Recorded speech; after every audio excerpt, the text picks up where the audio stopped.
is a Cosmic Octave original podcast. Me and Jake running down the street with a handful of comic books, kicking ass and banging chicks and drinking booze No, not and me. smoking Not weed. me. I'm married. Yeah, well, I'm married. Jake. Can't do that. Yeah. Off panel, off topic with Jake and Tyler. What's up, everybody? A rare Friday release. And I know what you're thinking. You're probably thinking, episode 67, why did it take so long to this get uploaded? Where was the episode on Monday? Well, all 5 of you, I do want to apologize.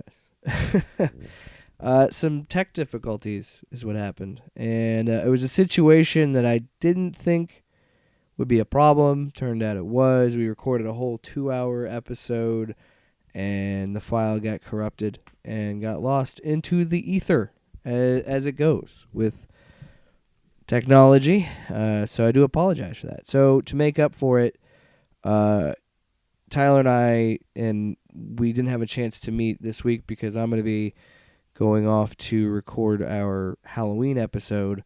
So things got a little jumbled in our schedule, but we will figure things out. So I thought, and he thought, that it would be a good idea to just, since he's got his own recording equipment, to just record our thoughts separately and just kind of put them together.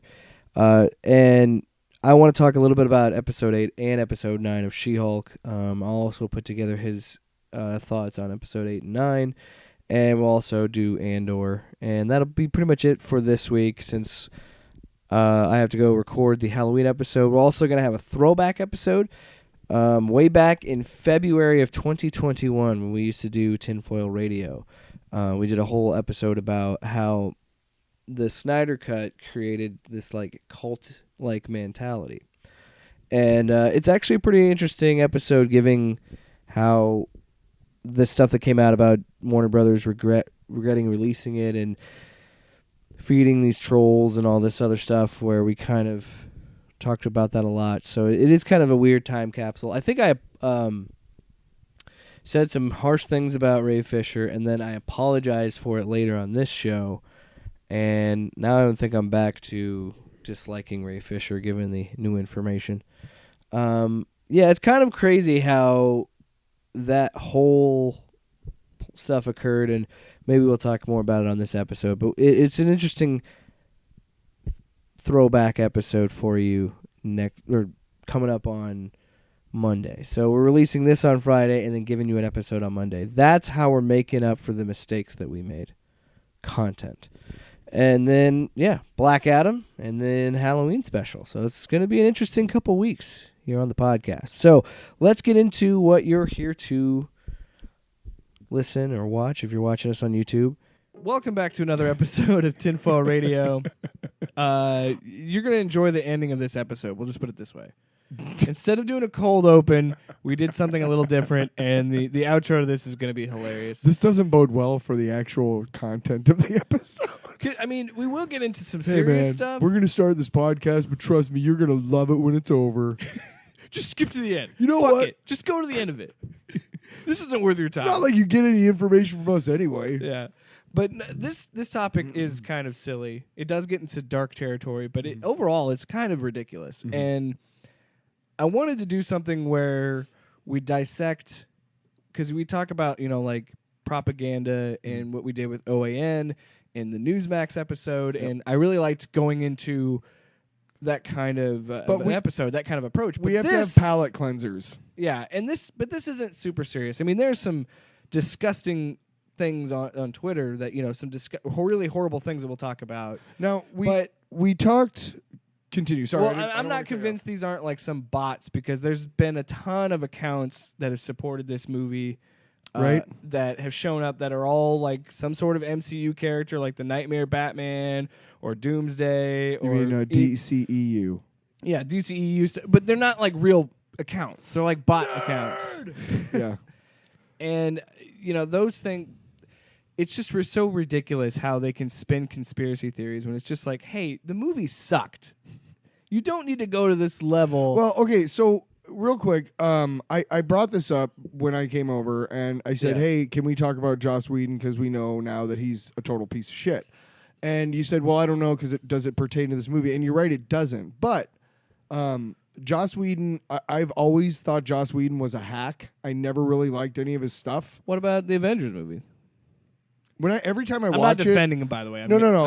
I'm trying to. Every time I watch it, there's it's still a great movie, but there's just so many like winks and nods, and that kind of shit that he does is just like, shut up, man. If I get it, you grew up the same time I did, you fuck. Listen, I think, but don't you think he hold fucked on. it up? Sorry, I want to make it clear with this episode. I think that the recent news about Joss Whedon, and you can look it up for yourself. Yeah. We're not going to repeat what was said, because if what she said is true, Joss Whedon is a fucking horrible human being. That is no way to treat someone. And I'm not saying that he did, with the Ray Fisher stuff, because we're going to get into that. Right. Just because he did it to this person doesn't mean he did it to someone else. He's I saying think they're there's no individual direct stories. Right. There's no direct correlation, and you're right. There's no direct correlation between what's going on with Joss Whedon right now and what we're talking about today. I have nothing against her coming out and defending Ray Fisher, because if those things did happen to her, then I can understand why she would believe him, and that's totally understandable. Right, but here, what I'm trying to say is, like, I mean, when you watch the finished, Justice League, the one that they put on the theaters, when you watch the theatrical, you cut. can tell which parts are Whedon parts.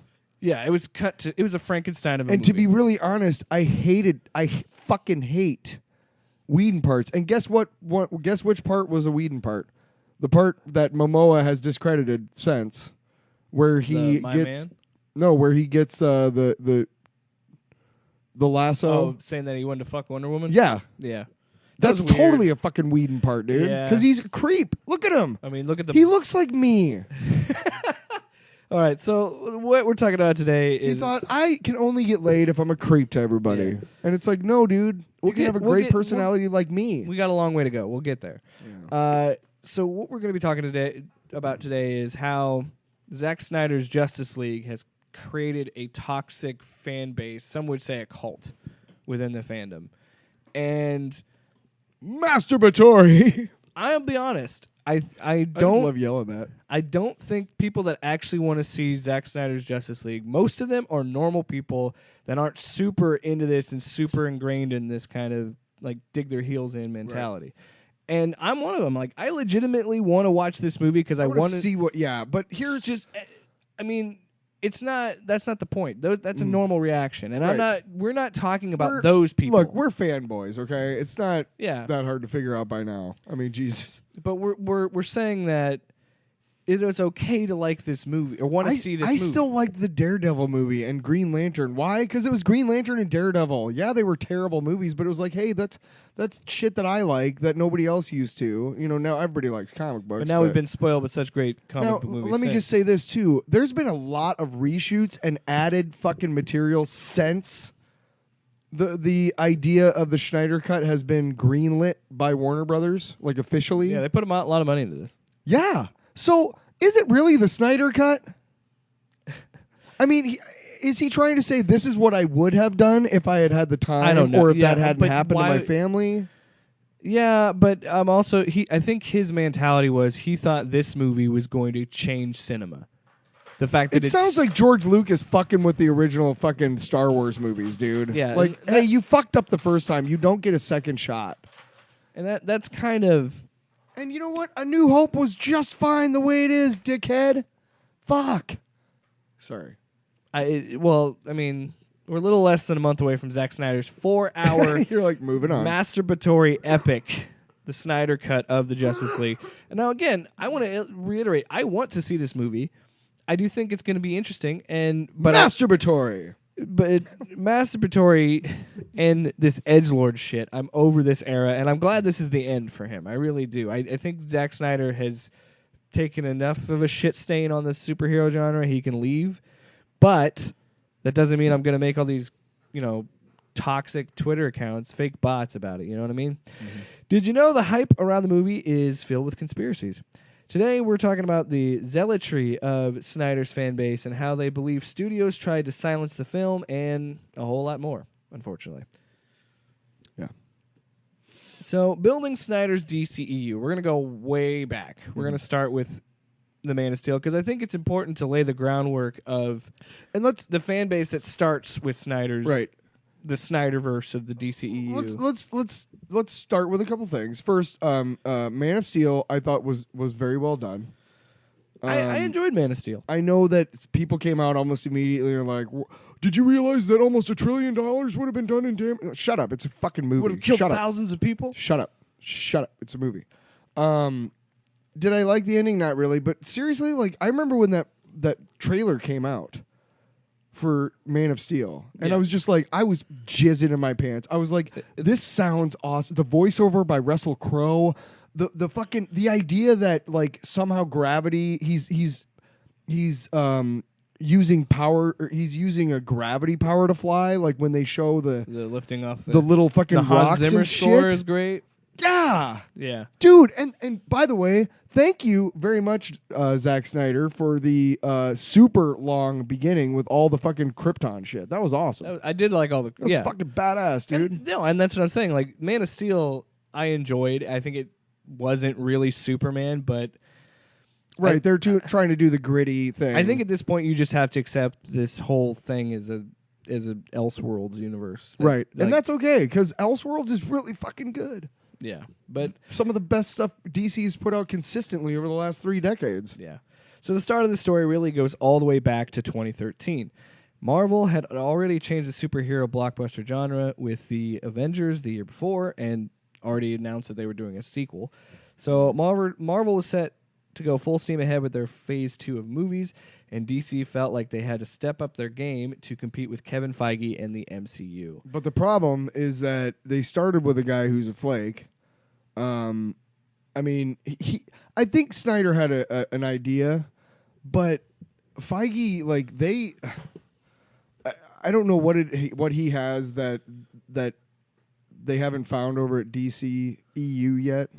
I don't know what it is, but he is just really good at creating consistently good quality entertainment that not only is good but satisfies fans. Like, you know, it satisfies the fans. Yeah. Quite honestly, I've never been a big Superman guy. I've always been Batman, Green Lantern. That's kind of just been my bread and butter. So I'm tired of Batman. I didn't hate his version of Superman, but I could also see why people that have read Superman comics have been lifelong Superman fans, how they could feel like it wasn't the Superman they believe in. Sure, but look, here, you know, I made it sound like a religion. If the DC, obviously we'll cover this. It's history right now. Like, you probably know about all this stuff, and we'll cover this more in depth. But if they had done, a Superman, and then done the Wonder Woman movie, and then maybe like a Batman one or maybe an Aquaman one, and then done, the way Marvel did it, it might have worked out. Because as we saw, I thought Ben Affleck was great as Batman. I really did. I liked Ben Affleck as Batman. The Aquaman movie was good and fun. I think Wonder Woman, the first one, was good and fun. I mean, they were good movies. Hey man, I'll be honest. They were on par with MCU movies. Wonder Woman 1984 is another example of DC's weird DCEU, man, because I didn't mind it. Well, that's the thing. I didn't hate it, but I could see how lifelong fans of Wonder Woman would hate it. I guess. Now, again, if this were Batman and they did what they did with those movies, I'd probably be upset. Look, everybody remembers that Michael Keaton wanted everybody to everybody wanted Michael Keaton. I like the movie, but I think I saw that in the theater. But did you know that? Yeah, I think it's opening day, bitch. To me, it's a lot like The Last Jedi, where I value everybody's negative opinions because I think they're valid. But I also you have to understand that I accept that and just enjoy the movie. That's right. Sometimes what did I want? I wanted to see a Star Wars movie in the theater, and guess what I got? I saw a Star Wars movie in the theater. I can't really ask for much more than that. Looking back on it as a whole, yeah, it's fucking garbage, and I hate J.J. Abrams more and more each day. We're not going to talk about The Last Jedi. Yeah, we're not going to talk about that. Anyway, the point is that the Elseworlds thing is a comic book, just for our listeners who don't know. It's a series of one-shots, sometimes limited series, but they all take... like Red Sun, for example, is one of the most famous ones, and it basically posits what would happen if Superman had landed in the Soviet Union. Here's what I don't understand about So then they extrapolate from that. this whole Snyder Cut saga, because this... But Marvel's going to... Just listen to me. Listen to me. Yeah, sorry. What they don't understand about that is they went such a different direction with how they should have gone. Mm-hmm. You know what I mean? Like, just to... approach, well, those movies are fun and light and poppy and easy Shazam was great. They're just popcorn flicks, right? Right. But that's the thing, they didn't realize until after Snyder was gone that, like, hey, this is when the movies got better. Yes, Wonder Woman is the exception because that did come out before Justice League, but like Wonder Woman, Aquaman, those movies work because Shazam was my favorite DCEU movie because it knows what it is. It has fun in the genre without fucking going edgelord. Yeah, I mean... But again, it was excellent. Some people are into that shit. I don't know. So we bring in Zack Snyder's DCEU. This originally started back in June 2013 with Man of Steel, as we mentioned before. The budget was $225 million and made $668 million at the box office, which still seems kind of low for a Superman movie at the time. But I guess people just had been snake bitten by DC so many times. Maybe they didn't want to see the movie. So the movie was profitable despite its mixed to negative reviews from critics and fans, which, this is a very dividing movie. Oh, boy. Either you like it or you don't. And again, I think if you don't, it's totally understandable. It's entertaining. Yeah. I think Henry Cavill is a great Superman. I love Henry Cavill as Superman. He looks like Superman. Fucking shit. Yeah, right? Yeah. And if he was actually given good material, I think he could really deliver. He's a good actor. Yeah. So this would give Snyder a second chance at making a movie about Krypton's last son. However, this wouldn't be a traditional sequel. And here's where they fucking fuck it all up. It was amazing to watch this train wreck. So at the 2013 San Diego Comic-Con, DC announced at their Hall H panel that Batman v Superman Dawn of Justice would be their next movie and set the grander DCEU, releasing in 2015. Set the tone. It's funny because this is the panel that was introduced by the guy who's the Colonel in Man of Steel. Lennox? Yeah, he was in The Matrix. Lennox, Harry Lennox. Yeah. He was supposed to be. Are we going to talk about that later? Okay. Yeah. Well, he was supposed to be, and according to most reports, they have put those scenes back. Yeah. So that we are going to see Martian Man. So that in itself, a lot of the reshoots, except for fucking Jared Leto, man, just go away, man. Just go away.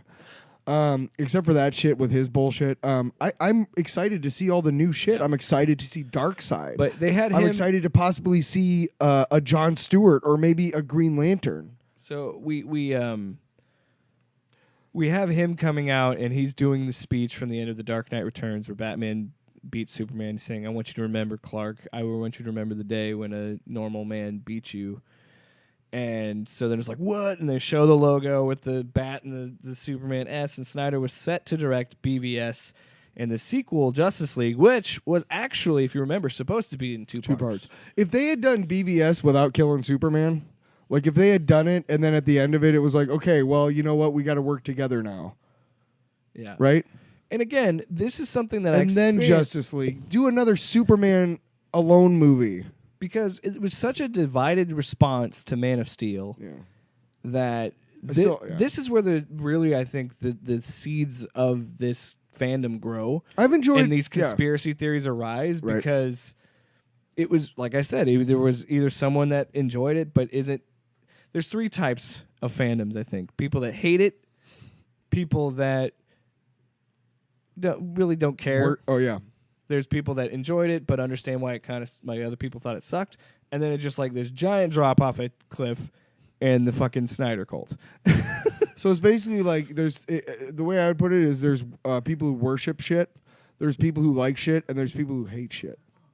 I definitely think that it was such a weird, and I see this more and more with more. Well, this also reminds me a lot of the Star Wars fandom right now because they're such a just terrible, toxic. steaming pile of garbage Yeah. masquerading as human beings. What? Whoa. Oh, And again, wow. we're specifically talking about a very specific set of people. We're talking about the assholes who forced Kelly Marie Tran off of social media. Those fuckers. Yeah. Yeah, those guys who are like, I don't like the movie because there's somebody not white in it. I mean, go fuck yourself, dude.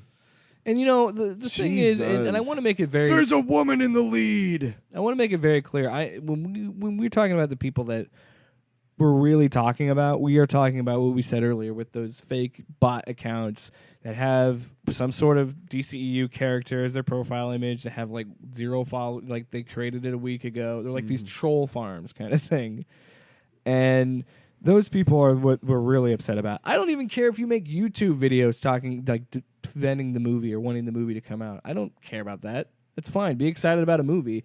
I'm not saying being a fan of this is bad. And I'm saying when you fucking put death threats and mock someone's suicide, it's kind of fucked up. So we'll get there, believe it or not. Batman v Superman, the film was set to be released in 2015 with Snyder co-writing the screenplay with David S. Goyer. Now, David S. Goyer has made some good comic book movies. Oh, yeah. He wrote Blade, all the Blade movies. The third one's kind of meh, but he wrote all those movies. I think he did an okay job with.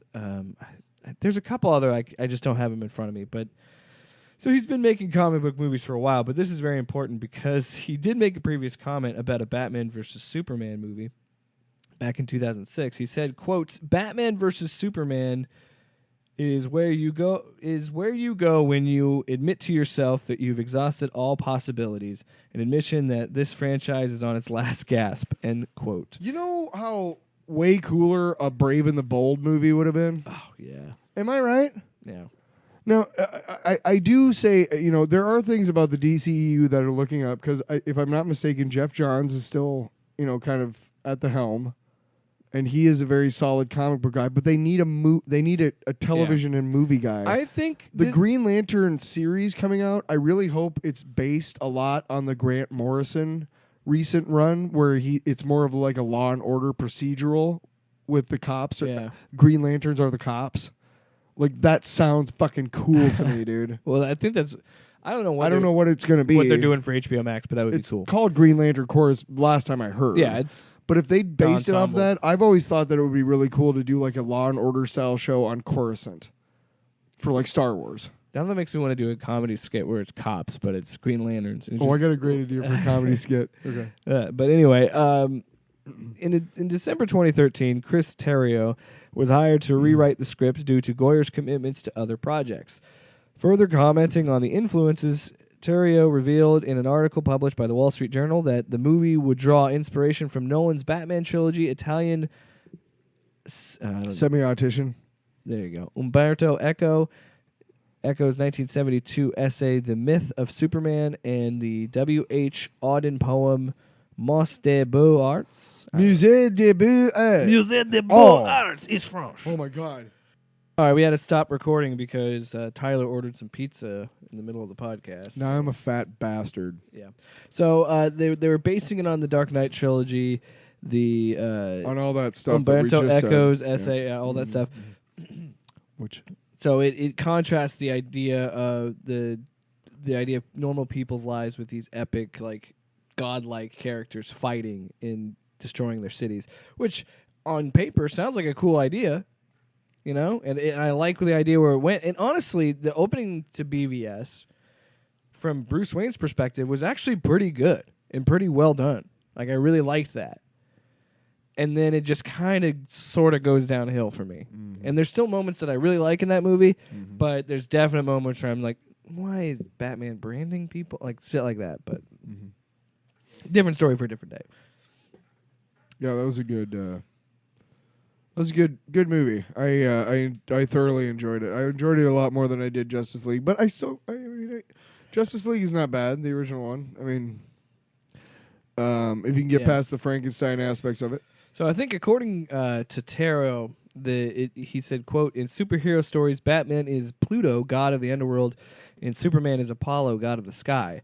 That began to be really interesting me. interesting to me that their conflict is not just due to manipulation, but their very existence, end quote. I'll bet you anything that Chris Terrio's parents spent a lot of money on that liberal arts degree. In November 2013, Warner Brothers announced that the movie would be released on July 17, 2015.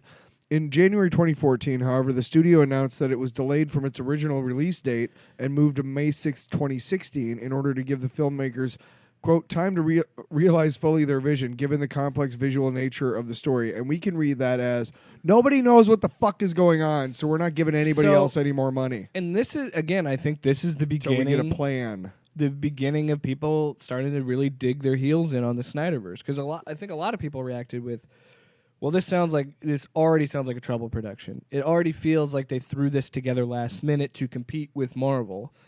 So it just didn't, unlike the Avengers that felt organic because you had spent the time with those characters, they're running into problems because they're bringing in Batman, but then they had to explain how Flash is involved and Aquaman and Wonder Woman and all these things, and when they could have solved this in one other movie.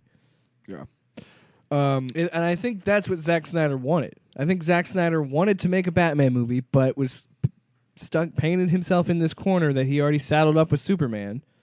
So then he had to make, well, I guess, because if you look, Zack Snyder's writing of Superman is terrible. Or not necessarily his writing, but the direction of it, because he didn't write any of these scripts. But, yeah.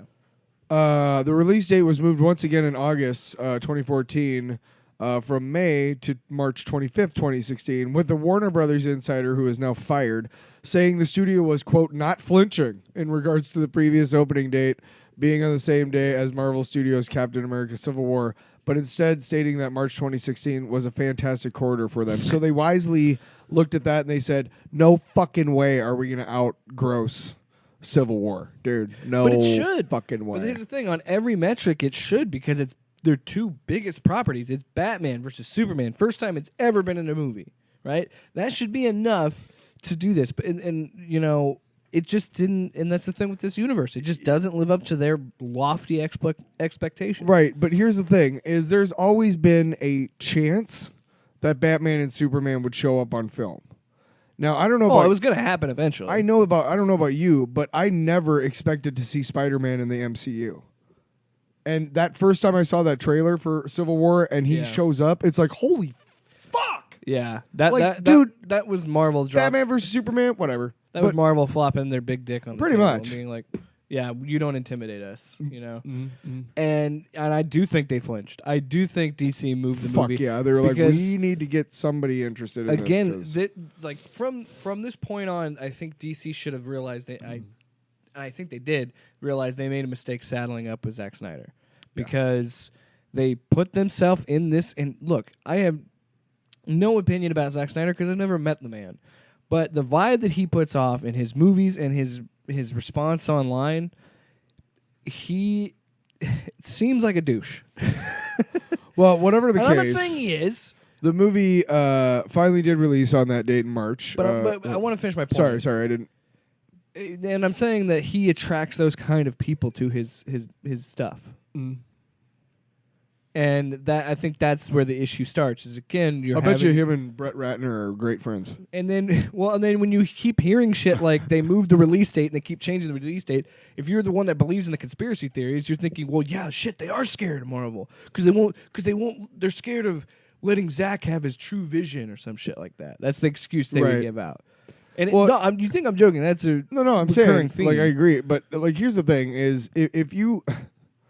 As soon as you say this guy is a bad boy director of Hollywood right now, as soon as you say that, I don't want my girlfriend or my mom or my sisters or anybody female anywhere near that guy. Okay? Whatever the case, the movie finally did release on March 25th, 2016. The film grossed $166 million in the United States and Canada. Opening weekend, the 8th biggest opening of all time, ahead of Dark Knight Rises. The film had a worldwide opening of $422.5 million, which stands as the second biggest for Warner Brothers and the 5th biggest of all time at the time of its release. What's the biggest one? Do you know? I still think the biggest one was Avatar, wasn't it? Oh, or I think Endgame might have beat it. Boo! Oh no, for Warner Brothers, that wasn't. Yeah. No, but Endgame was. I don't know the probably Warner Brothers Jurassic thing. Park. I was talking about just box office in general there. Jesus Miscommunication. Christ. Fuck, man. It Sorry. became it became the fourth film to have a global opening above 400 million, so they got that going for them. It also had an IMAX worldwide opening weekend total of 36 million from 945 IMAX screens, the third biggest ever behind Star Wars The Force Awakens, 48 million, and Jurassic World, 44 million. However, both inside and outside the United States, Batman v Superman Dawn of Justice experienced a notable poor Friday to Sunday hold and set a new record for the worst Friday to Sunday drop for a superhero movie release in modern box office history, with a 58% decline, which was previously held by 2015's Fantastic Four. Now, to give you an idea of what that means, is that a bunch of people saw it on the Thursday midnight premiere and immediately went home and flooded social media with, "This movie sucks." and a lot of people listened. This is really where the beginning of a divide in the fan base. Some that loved it, some that hated it, some that didn't really care. We don't care about them. The ones that really loved it would start to form their own little sub-fandom, the start of the Snyder Cut.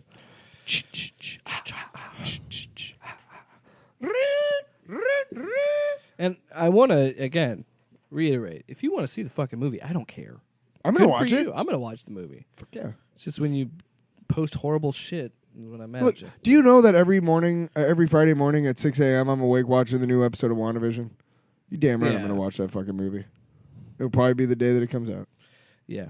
So Justice League, we're going to shift into that, and that's trouble production. So despite the backlash for BVS, DC decided to push ahead with Snyder and make the Justice League movie.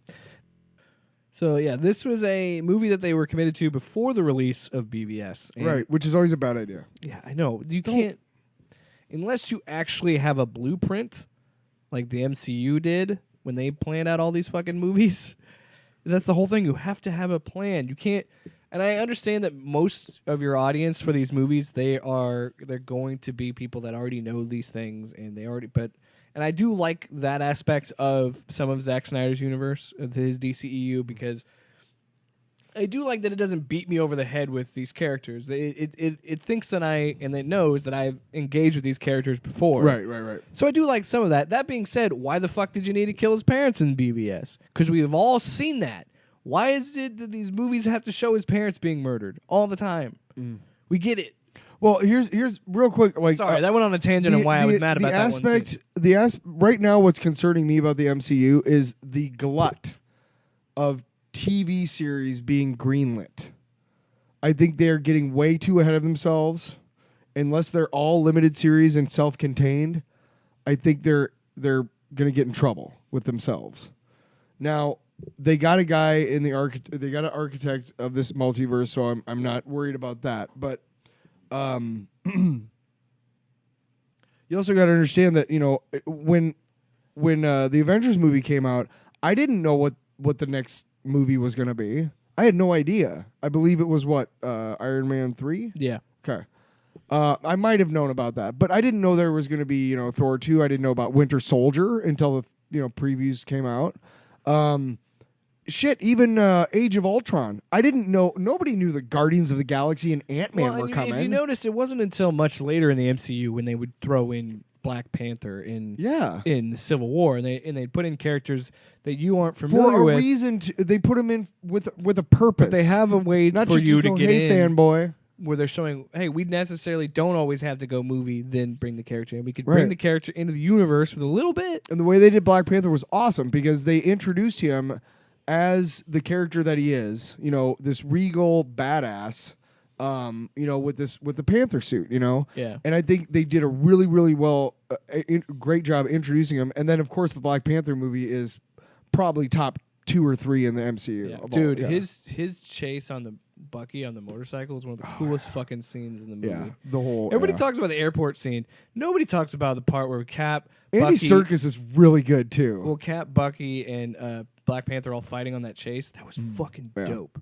Oh yeah. In Civil War, that was really good. Yeah. No, yeah, I loved the way they brought him in, and that's what I'm saying. They didn't do that until they were in Avengers 2.5 before they were like, hey, let's bring in this character. Let's bring in fucking Spider-Man because we can.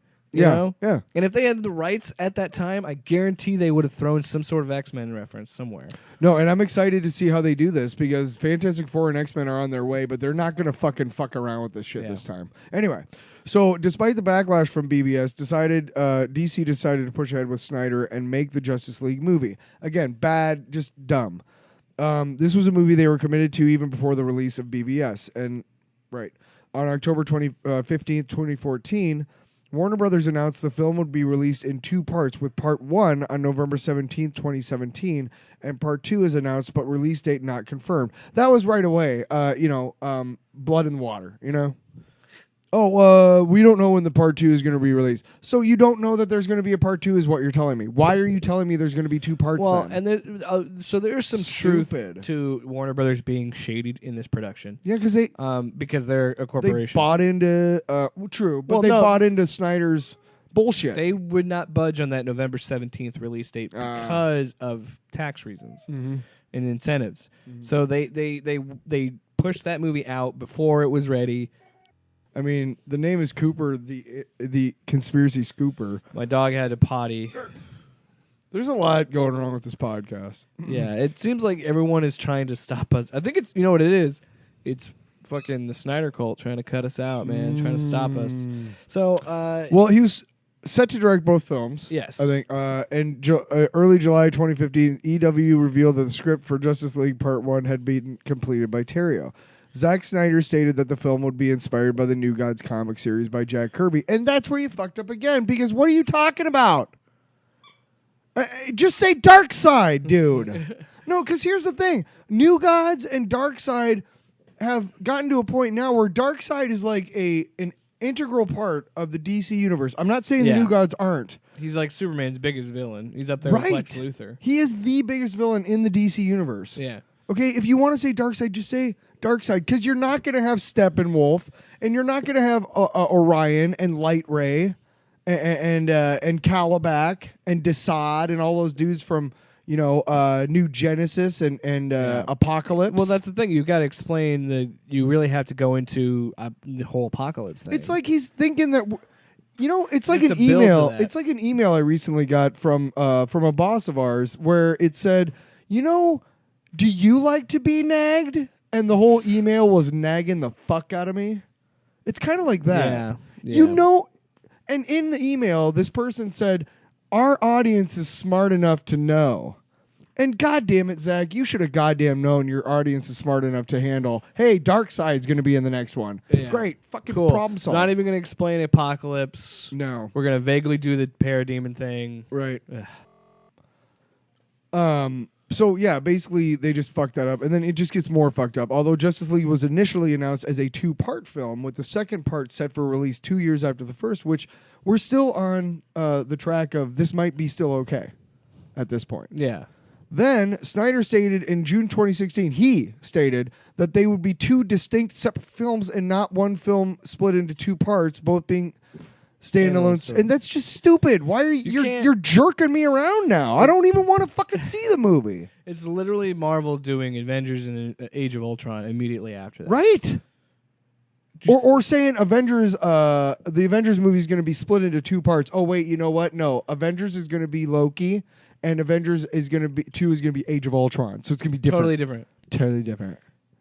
While we're also trying to build the universe. Once fumbling for honestly. Yeah.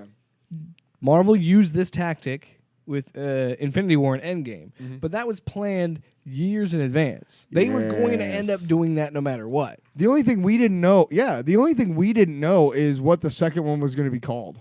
Yeah. For like the longest time, and they kept that under wraps for a long time, which is funny because it came out being exactly what a lot of people thought it would be, which is Endgame.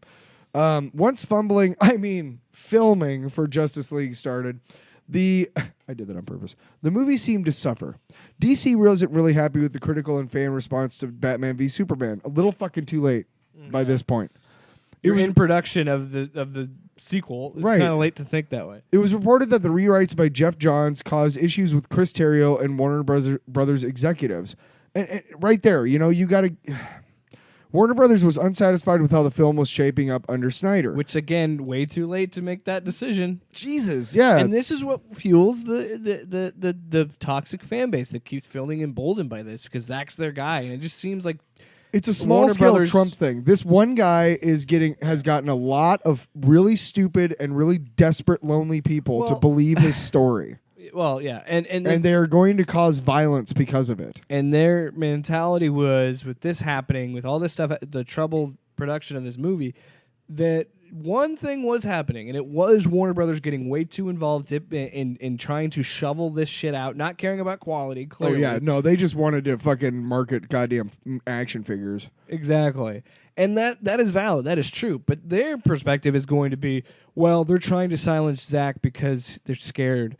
And it's not that they're scared. It's just, we made one movie that got okay reviews, and the second movie tanked. Like, people fucking hate that movie. By the way, that's why you don't announce. Civil War came out the same year. Remember they said about the dates shifting? They weren't flinching. They only made, I think, $800 million. And you had Civil War, who topped $1 billion. Oh, yeah. Easy. And that's because Marvel put in the work. You got to put in the work to get those And it was a well-done fucking movie. It made sense. There's so many...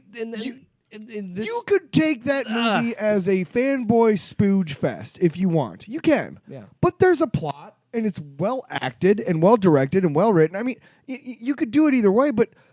I mean, DC, you just fucked it up. And then here we go with this caused numerous rewrites as Justice League was filming. Whedon was eventually hired by Warner Brothers. He then took over as director of the film after Snyder stepped down during the post-production, which the toxic cult really seized on. I hope you talk about this later. Filming wrapped in October 2016. We'll get into why he stepped down later. Joss Whedon's Justice League, which again, once this happened, I'm like, I don't care. I didn't see Justice League in the theater. Yeah, I actually did. I remember, not on purpose. I just never got around to it, and honestly, I knew it was going to be a clusterfuck. I just knew it. So I like it. I own it. I own the DVD, all that shit, the digital, the Blu-ray. With all the things, but I make it a point to see every Marvel movie in the theater with very limited exceptions. But DC, I almost never see it in the theater. But I didn't see it opening night. I'll buy it when it comes out. I had to have surgery on my knee that weekend, so I didn't get to see it opening night. Pussy. But I saw it on a Sunday matinee, which just sucks, by the way. Never see these movies on a Sunday matinee. Well, I love matinees, dude. I always go. That's not true. I'm wrong, because the Marvel movies, they'll have people in there on Sunday. Tuesday, I like going opening night. I like the feel of it. Ew. Of seeing it before someone else. But maybe if you're going on opening night and it's one of those places what where does you it have matter assigned anyway? seating. COVID is going to kill the theaters. So what does it matter? In May 2017, Snyder stepped down from his directing duties after his daughter Autumn committed suicide. Now, what I was talking about is, do you talk about later how they think? I don't have it written down, but I can refer. I know what you were talking about. So when this happened, a little bit. There was a group of people that came up with a conspiracy, and there's more, but there's a group of people that bought into this conspiracy theory that Marvel had his daughter killed. And that is just completely despicable and disgusting, and not at all true. And to say someone's suicide isn't true or isn't real is ridiculous and awful. And it's a fucking movie, guys. At the end of the day, it's a fucking movie. Nobody killed somebody's daughter over a fucking movie. Yeah, but that's and unfortunately. Now, some I'm not going to say whether Zack Snyder has debunked or even acknowledged these rumors. Dude, there's even images of I don't know if they photoshopped Zack Snyder's head on this or not, but it's a fucking shooting a Nazi or something, and they put Kevin Feige's head on there, and Kevin Feige's Jewish, so it's like Jesus Christ. There's some, and that's what I'm saying. Like, this is how is this related to our show? Well, this is what I'm talking about, where people get into, and this is a smaller scale because it's a movie, but this is how people get into buy into propaganda. And this is what our show is talking about. We talk about the truth of how when you don't accept reality, and you build these groups. You're more susceptible to unreality. Yeah, and and look, I'm sure some people could see the thing about the killing her daughter, think that's a joke. That's a really shitty joke. All right. But I could see how somebody could see that as comedy. But I feel like that wasn't. I feel like there are legitimately, and I've seen it on Twitter, on YouTube comments, everywhere. Well, bottom line is, it's a fucking tragedy for this family. And as far as I think there were news reports that she had mental health struggles before then. Yeah, and she committed suicide. And this is awful. It's fucking awful. Yeah, to joke about that shit, we're not joking about that. We're saying that there are legitimately assholes out there who think that a movie was worth killing somebody's child. Yeah. Yeah. That's just bizarre. Anyway, Joss Whedon, blah, blah, blah. They spent $25 million on the reshoots for Joss Whedon, which is way more than, it's like almost 3 times as much as they generally do for reshoots. So you knew that was in trouble, it's too. Usually $6 to $10 million for standard reshoot. But this is where it just gets into a fucking dumb fucking bullshit here. The reshoots coincided with Cavill's schedule for Mission Impossible I forgot Fallout. about the mustache. Yeah. For which he had grown a mustache, which he was contracted to keep while filming. Okay. While Fallout director Christopher McQuarrie initially gave the producers of Justice League permission to have Cavill shave the mustache in exchange for the $3 million it would cost to shut down production on Fallout and then digitally fill the mustache in, executives from Paramount Pictures rejected the idea. So thanks, Paramount. You suck. Just a stupid, petty high school response. Yeah, well, you got to give us money so he could shave his fucking mustache. No, but then they were like, no amount of money. Give it a week or two, and he's got the mustache No back. shit, dude. Have you seen him with his shirt off?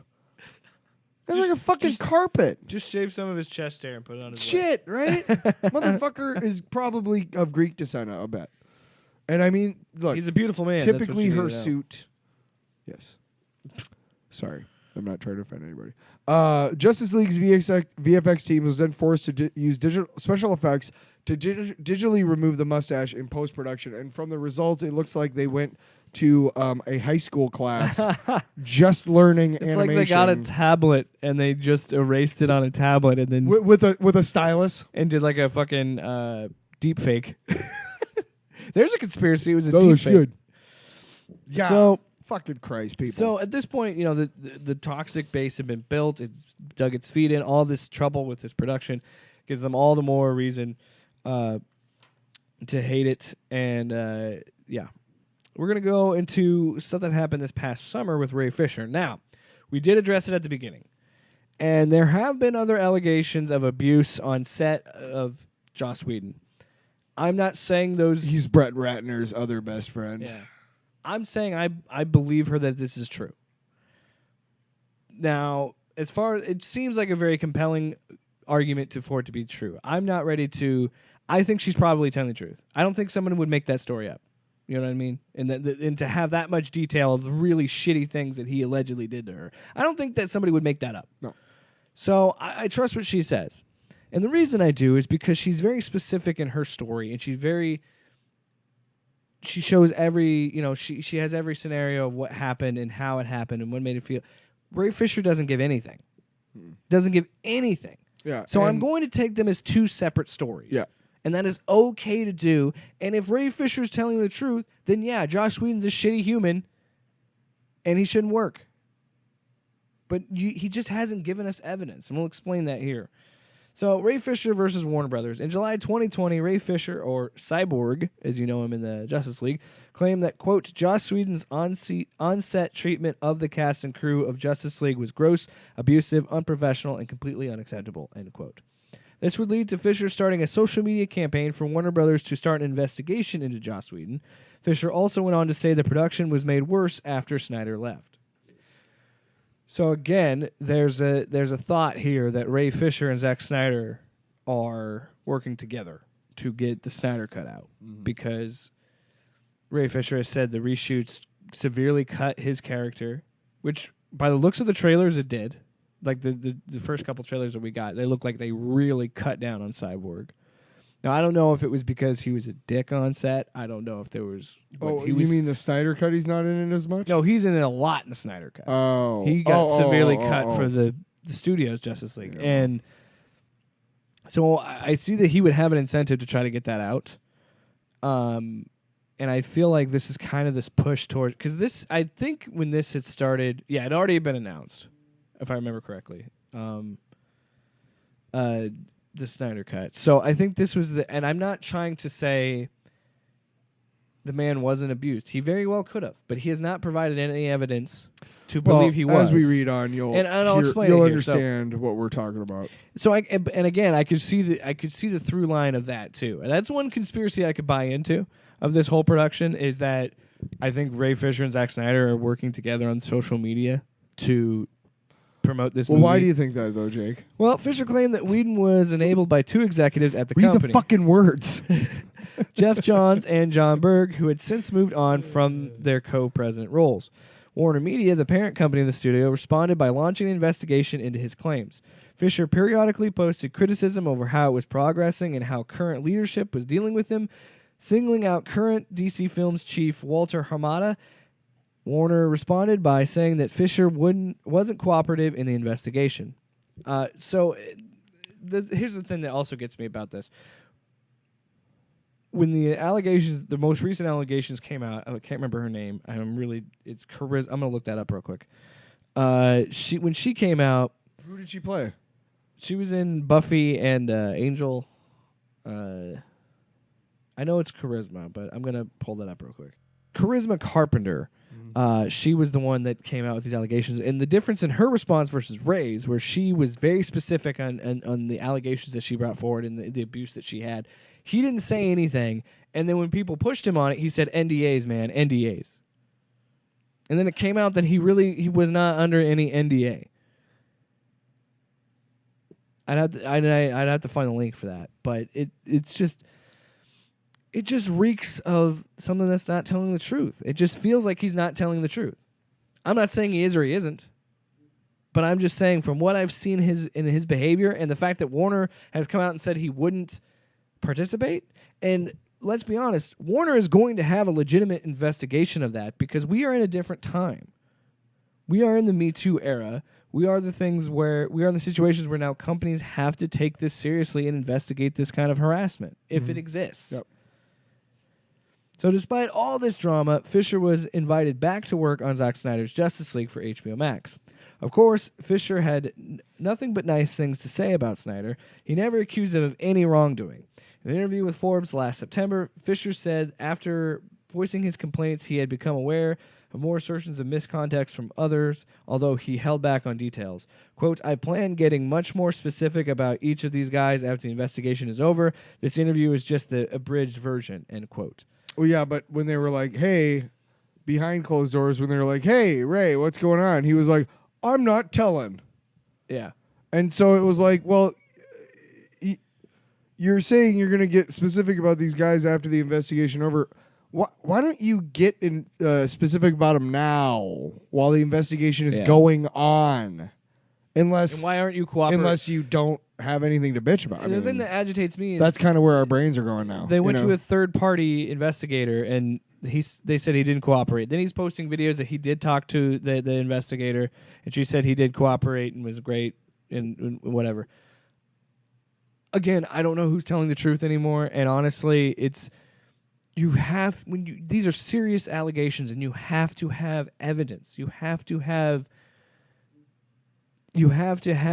believable accusations. You have to have something that someone can go on and investigate and figure out. I know what you're trying to say, and let's boil it down to this because it's fairly simple to say it just like this. Look, if something happened to you, I believe you. But now you have to tell me what happened. If you're just going to say this person is mean and nothing else, then I'm not going to open a fucking investigation for you. Yeah. Sorry. Yeah. So I think that's fair to say. Right. Don't you think? Like, it's not that I don't believe you, but when I ask for details, so that will help me investigate your case. Yeah, because you give me nothing. You don't want to. Then go to hell. Because it's a serious accusation, and you don't want to destroy someone's life. And this is not victim shaming. This is, hey, you were a victim. I believe you. Now tell me how you were victimized so that I can correct this, so I can, punish it's somebody. Important that we take care I'm of not these. telling. Well, then fuck off. And it's important that we deal with harassment and these things the right way. It's important, and I don't think you're victim shaming either. I think you're just trying to say I'm that saying like neither one of us. We we're have saying, to have evidence. Right. We have to have that. Yes. And we have to have accountability. So on December 11th, Warner Media announced it had completed its examination of the claims and had taken, quote, remedial action, whatever the fuck that is.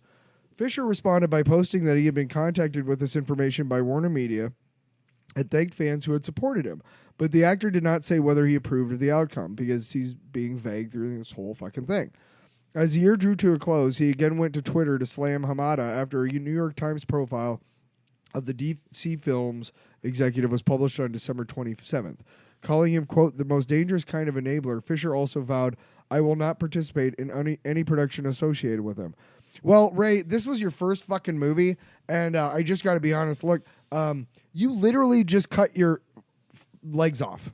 Yeah. I'm never going to work on a Warner Brothers production again. Well, I don't know if you know this, but you know those little indie movie studios that you keep seeing in Sundance and shit? Those are owned by Warner Brothers, you moron. Yeah, so you literally just fucked your career, but okay. And I mean, is it really worth it? Why don't you tell us what happened, Ray? yeah, we need to know what happened. Okay? Yeah. So unless that happens, I have no sympathy for you. You literally dug your own grave. His first fucking movie role. Yeah, and we don't know what happened. Were they just being mean, or because you were being difficult? If something happened, tell us so was we there can creative differences? What's going on? What happened? Was there a shouting match? Because and again, and I said it earlier. If this is true, if this is right, then have you heard about then yeah, you were harassed and fuck him. Yes. Have you heard about what Hitchcock did to Tippi Hedren? No, you have. Yeah. Was it like that? Was it worse? No. Was it like no? Shut up then. And again, this just added to that fan base and believing in that Warner. This was Warner Brothers keep trying to suppress this movie from coming out and all these different things. When really it's just who the fuck is this guy and why is he talking? To wrap it all up, the company also defended its handling of Fisher's initial accusations. As, quote, as has been previously stated, an extensive investigation was conducted by an outside law firm led by a former federal judge who has assured Warner Media that there were no impediments to the investigation, end quote. This would eventually lead to Fisher being removed from the cast of The Flash. Now, just in closing, we're going to go on to the next part of it, which is the people going crazy and the what were they called? When people sign petitions. Online petitions and shit. But before we move on, just seriously, Ray, something really happened. Tell us what happened so that we can help you and get you treatment. Like therapy for that PTSD. And make sure people and the proper punishments are handed out. Right. Yeah. Like legally, this is a legal question now. Now you're pissing me off because now I don't believe anything illegal happened because if there did, you would tell me. Right. Now I think you're just not telling me because it's not that bad and you know that. I think you should take what happened to Charisma Carpenter and Ray Fisher as two separate stories. Right.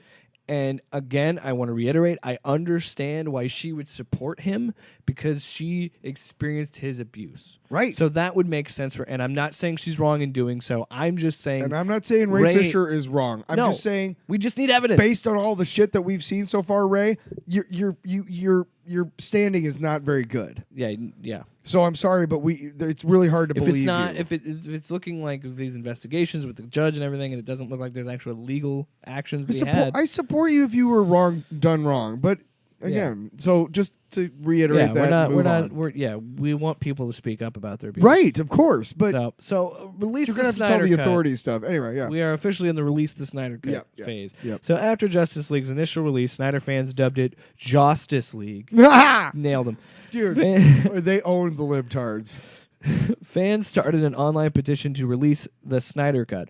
Now, I'll admit, I got wrapped up in this because at first, because this is a fun idea. It sounded cool. I want to see I love director's cuts. I love seeing different versions of BVS Ultimate Cut. We're gonna dig deep into this a little bit. Yeah, well, his director's cut of Watchmen is actually pretty good. Yeah, his Ultimate Edition of BVS, the 3-hour cut, makes a hell of a lot more sense than the theatrical release did, and I actually liked that movie. I liked the Ultimate Cut.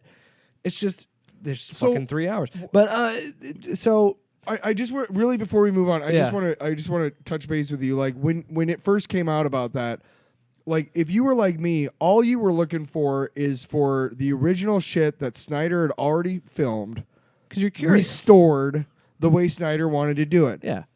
And I think did you think it was going to turn into this shit? No. That's why honestly, I don't support it anymore, because it's not a fucking Snyder cut anymore. It's a brand new movie. Honestly, at this point, when I going in, like I was saying, I just want a different version of this. And what he did originally. Right. And you're right. It's the curiosity, because whenever a movie doesn't get made, or you can tell a movie has had heavy studio release a Blu-ray or I would something. love to see Joshua Trank's version of Fantastic Four, not the Fox version. Yes. So, I get that. Right. That's right. And that's what got me involved Before they did the Right. reshoots? Oh, yeah, dude. So fans wanted a faithful rendition of Zack Snyder's vision.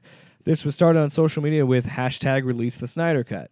This is possibly when the fandom started getting a little bit more cultish and toxic, and this is before fans had any knowledge that a cut of Zack Snyder's Justice League actually existed in any capacity. And we do need to reiterate, there didn't exist one, because if there did, he wouldn't have had to redo like 8 hours of it. Yeah. Out of the 4 hours that we're going to see, I guarantee a 2.5 is brand new shit. Yeah. And it's like, well, then this isn't a Snyder cut anymore. It's a brand fucking new movie. I think he's trying to say this is what my 2-part Justice League movie would have been. Sure. And he's just going to shove it into one movie. Well, I think they're they're releasing is it a 4 hour long, or they're releasing it as a 4-hour movie. There's no mini-series approach. It's just all one movie. Fucking, I hope you're right there. So the movement was Zacky boy was ignited by mixed reviews of the theatrical cut, as fans knew that Snyder left the directorial duties, and the final cut of the film was in the hands of Whedon. Thus, they assumed that Whedon created an inferior film, and the circumstances have since been compared to Superman 2 and the Donner cut and all that. I have no doubt that Joss Whedon had the final touch on this, but it's also a studio touch. Warner Brothers. Have you noticed that when you watch that first couple trailers, that it was still Zack Snyder's movie? Did you see how dark it was? Just like how it looked, not tone, just how it looked. Yeah. And then you just see how much brighter Superman's suit looked in Joss's Justice League. Yep. Because we want bright colors. We're simple lizard brain people. When we watch a superhero movie, we want to see spectacle. We want to see lights. That's why your cereal is colored. It's a fucking fireworks show. Dumbass. Dude, the Marvel movies are fireworks shows. That's all they are. And here's real quick. And they're good. We should talk about, we should do like another episode involving these types of movies, because I'd really like to dive deeper into that Superman 2 shit. Because that is an interesting fucking story. But I digress. But because this is the era of social media campaigns, fans took it upon themselves to get the Snyder Cut. In June 2018, fans reached out to executives at AT&T following a merger between the company and Warner. And so, what did they do? They just call their provider, being like, yeah, this is AT&T customer service. Release the Snyder Cut. Hang up. I guarantee you somebody did that. Because you know what? That is really funny. Reached out to executives at AT&T. Yeah. Sure. In June 2019, they reached out to the new Warner Brothers CEO, Ann Sarnoff, who replaced Sujihara, thank you, after his resignation. Who's that? That was the previous CEO. That was Hamada. No, Hamada's in charge of Warner Media. Okay, all right. It's a whole thing.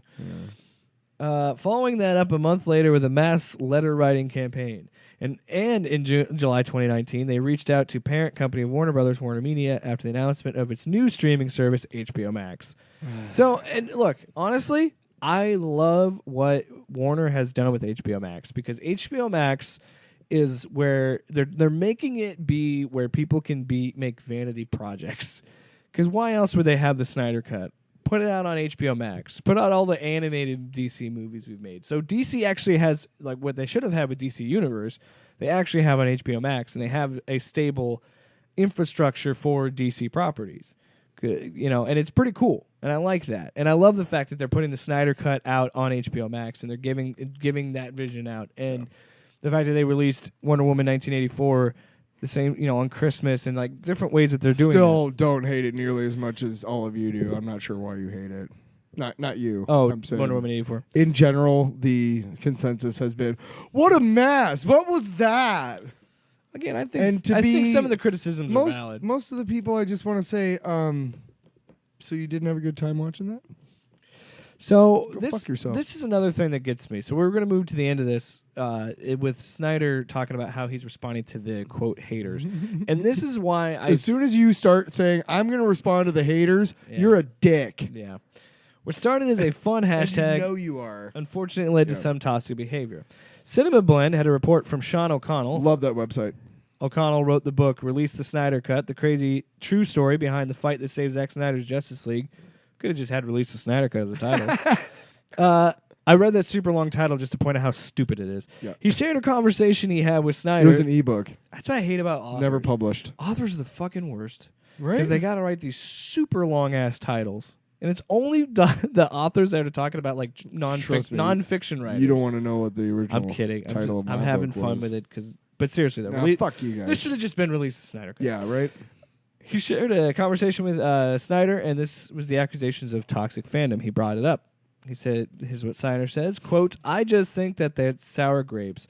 There's really no other way to say it. We know the people who were the architects of this narrative, and it's pretty obvious what their agenda is. Stopping bad movies? Those are people that I've been held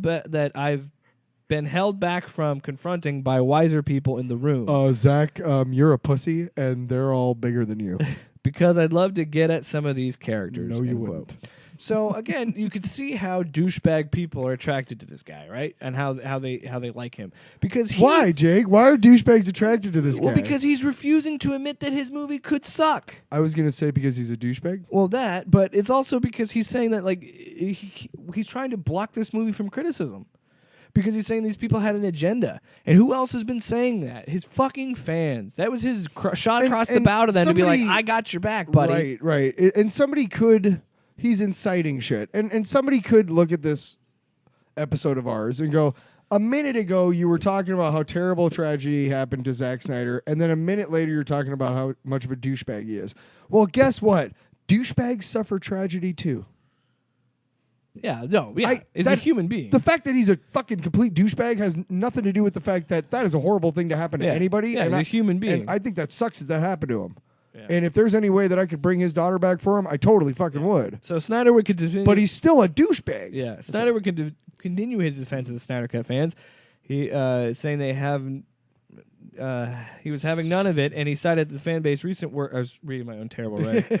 Fan base recent work was raising money for suicide prevention. So again, this is true. This happened. They raised money for his suicide prevention. I think it was Zack Snyder has a foundation for it. That's cool. So it was some sort of charity. Obviously near and dear to his heart. Yeah, and that's good. Yeah, that's awesome. good. And I think the people that mostly donated to that aren't the toxic fan base we're talking about. Yeah, they're normal human beings. Maybe one or two of the people out of the millions of people that we're talking about, Yeah. like one or two. So Snyder said, quote, how is that toxic fandom? They've probably achieved more than any other fan base and done more good than any other group. Gee, what does that do to your base if you're trying to rile them up? Yeah, and again, he would keep going on to say it was sour grapes and bullshit. Is why the whole thing didn't come out. You know, Not the fact that the people didn't like your other movies. You know what I said a lot when I was a young stupid motherfucker under the age of 30? Bullshit. Yeah. Fuck it. I'm an Bullshit. artist. Yeah. And guess what? Nobody fucking cares, man. Yeah. Nobody fucking cares. So Tyler, let's bring it home. Let's bring it home, baby. Bring it on home. What, bucko? What? Why are the fans called toxic? Well, for many in the media, it's for harassing, threatening, and cyberbullying those who express opinions about the Snyder Cut that are contrary to their beliefs, i.e., it's not going to be that great. Johanna, actually, it could be really awesome, and I hope it is. Like a movie and be excited for a movie, but don't talk about fucking Marvel killing people so the movie won't come out and saying that Joss Snyder is being silenced or some shit. Right. Like, stop it. Yes. Stop it. Johanna Desta of Vanity Fair broadly described the act of fans demanding an alternative cut as, quote, a modern pattern of audience demand that is actively making fandoms more toxic, and compared it to the 2017 harassment of Star Wars The Last Jedi actress Kelly Marie Tran, which we just talked about. I had no idea that she was in this story at all. No, yeah, but she's not in the story, but it's in the Vanity Fair article. That's fortuitous that I brought that up. Yeah, that fucking still pisses me off. that if I'm a kid growing up, and I don't know that much about Kelly Marie Tran, but I'm willing to bet she was a Star Wars fan because a lot of kids are. And I mean, I can't imagine like finally getting a role in like my dream role in Star Wars, and then like turning on my Twitter one day to see what my friends are up to, and just seeing millions of horrible fucking people saying horrible things about you. So at the end of the day, it doesn't matter to these companies if your fan base is toxic. Fan base is toxic because then they know they can make money off of it. So they'll put out the Snyder Cut because they know. And look, I'll watch it. But they're obviously putting it out because they know they have an audience for it, and they don't care how they behave. I ain't gonna watch it because of any of these fuckers on Twitter. That's for sure. Journalists are subjected to the kind of harassment experienced by Kaylee Donaldson of Pajiba through email, online comments, and direct messages on social media. In September 2018, former DC Entertainment president Diane Nelson deleted her Twitter account after substantial online harassment by members of the movement. Interesting that the 4 people we just talked about were all women. Also, it's worth noting that what we mean by that is most of these toxic fuckers are douchebag men, and these comments are are always like kill yourself, you deserve to fucking die, put a bullet in your head. Like they're like death threats, like horrible comments. Horrible things that you don't think about another person. For a movie, guys. For a fucking movie. Yeah. Yeah. But Warner Brothers telephone operators inundated with regular calls about the quote Snyder Cut. I told you. Yes, AT&T customer service. What can I help you with? We're trained. No, you got to do it. What can I help you with? I want you to fucking release the Snyder Cut. Oh, thank you very much. No, you stay on the line, sure, bitch. We're gonna end this. Release the Snyder Cut. Inundated with regular calls about the quote Snyder Cut, we're trained to treat these inquiries as prank calls. Members of the movement, but they were trained to also keep track of how many people called in doing that. Yes, and their address and surveil them the rest with of a dollar sign. Cha-ching, cha-ching, cha-ching. Yeah. Members of the movement tracked down Justice League stuntman Richard Cetrone to ask him questions about the Snyder Cut. How do they even know he was how do they know the fucking stuntman? Because they're creeps. Yeah, exactly. Only to digitally alter his response and spread on social media a fake text message that appeared to support their cause. Oh my God. Wow. You guys. You know how much greatness you could do for the world if you actually gave a shit about anybody else but your own tiny little penis world? Why are they rallying around My this dick is movie? small. Well, fucking get over it and fucking, do something for the community. I want to watch emo Superman and murdering psychopath Batman fight Darkseid. Fuck off. Yeah. So the whole point of this episode was talk about something that we care about and something in nerd culture that we really love. And just how how anything can radicalize people online anymore, and how bad it's gotten. So I think it's a cautionary tale to, and most people that listen to this are the people that just want to see the movie and are interested in it, like we are, right? Or people that hate it and don't really care and want to see it. That's totally fine. Look, too. man, if Warner Brothers would have come out with a poll and said, "Hey, look, if we get a certain amount of yes responses to this, we'll go ahead and do it. But do you guys really want to see a Snyder Cut?" I would have voted for it. Yeah. I would have been one of the yeses. I would have hoped. I wouldn't have started bullying other people into voting for it because that's what I want. Because that's not what human beings do. You fucking idiots. All right. Sorry. There's your outburst. See, I'm talking to not our listeners. I'm talking to people, and I feel bad for our listeners because they're like, I think it's been. Stop calling me an idiot, Tyler. I think I'm not. No, I think the point's been made. Okay. We're obviously talking about a certain group of people that are very toxic people. Because I love our audience. Should really do some self-reflection because while they think it might be funny to post these things and just trolling, no. I mean, some things hurt, and to minimize a child's suicide, to attack people and tell them to go kill themselves and harass people for writing articles while simultaneously making a conspiracy theory about how they killed somebody to make it look like a suicide, or irony, or leaving nasty comments on fucking YouTube videos. Dickheads. Stupid. It's stupid. It's all dumb. Just enjoy the movie. It's okay to be excited for a movie, everybody. And I know we'll be watching it when it comes out to HBO Max. Maybe we'll do a commentary. Oh, God. 4 hours? Oof. Hey, we're going to do the 3-hour Mike Lindell. It's only 2 hours. Oh. So there you go. I don't know. Did you when hear we're that, gonna do guys? it. Yeah, I don't know when we're. Oh, dude, it's boring as hell. I know. I don't know when we're gonna do that, but we will definitely. Maybe we'll just do like a 10-minute segment because that might be all we can handle. Maybe we'll see. So Listen here, it's a scam. Your pillow? No. Absolute Proof. That's the name of the fucking movie. Absolute Proof. Thank you so much for listening to another episode. Love of you guys. Thank you for stopping by again. Tinfoil Radio. Hopefully, you learned a little something about the internet fandom. And that's I was gonna say one more thing.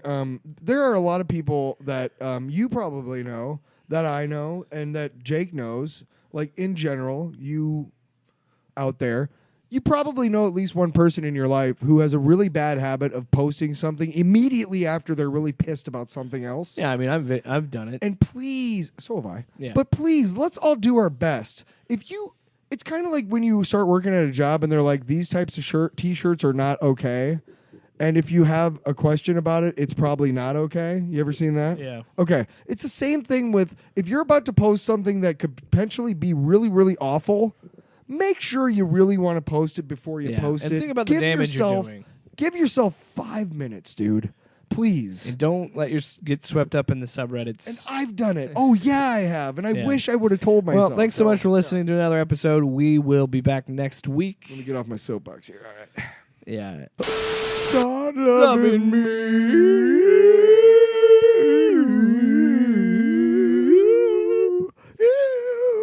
No, see, I can't. That's that. Who's going to.